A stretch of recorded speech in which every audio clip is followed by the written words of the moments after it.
It looks like Peter's doing well now. I mean, people were a little bit concerned. He's a young guy with a tremendous track record, actually. He went to Princeton and went to Harvard. He was a good student at both, but he loves the military, and I think people are starting to see it. So we'll be working on his nomination along with a lot of others. Since you bring him up, do you still have confidence in Pete Hegseth? Yes, I do. I really do. He's a very smart guy. I've known him through Fox, but I've known him for a long time. And he's basically a military guy. I mean, every time I talk to him, all he wants to talk about is the military. He's a military guy. There has never been a more transparent president than Donald Trump. We saw that in his first term. He consistently called the press into the Oval Office when he was signing bills. He took questions from them directly. That's something the press, I know, is yearning for. They have not had that over the past 4 years. So their transparency and their access to the leader of the free world will be increased, and also to the press secretary as well. We will be holding briefings in that room. I think as far as the landscape of the briefing room, it needs to reflect the media habits of the American people in 2024, not in the 1980s. And President Trump won this election by utilizing non-traditional, non-legacy media voices outside the Beltway. That's clearly who the American people are listening to. That's how they're digesting their news. And I think it would be irresponsible of us not to include some of those voices in the briefing room. It is my job to communicate the president's message to the American people as effectively as possible. And we're looking into ways to do that. Contrary to what many in the media are reporting, there has never been a wavering in the optimism and the confidence from President Trump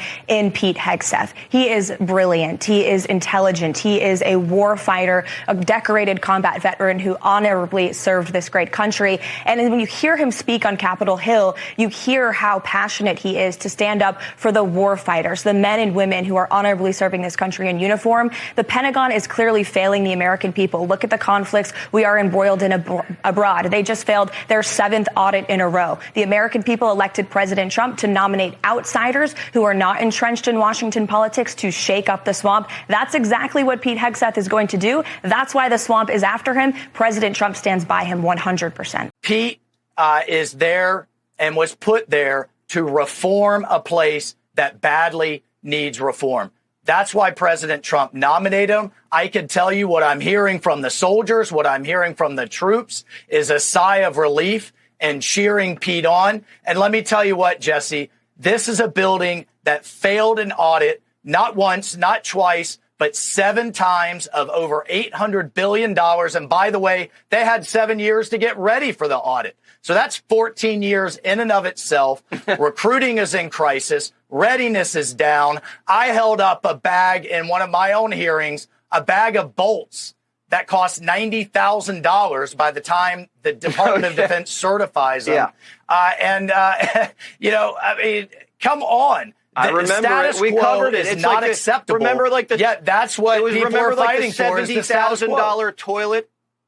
Yeah, we had the $70,000 toilet in Iraq. I remember covering that too. The bag of bolts. It's asinine what's going on, and you know these senators. They have to understand. One other thing that Pete knows and will fight for: our enemies' bullets. Our enemies' bullets don't care about race, religion, gender, or anything else, and that's the mentality Pete's going to get us back to.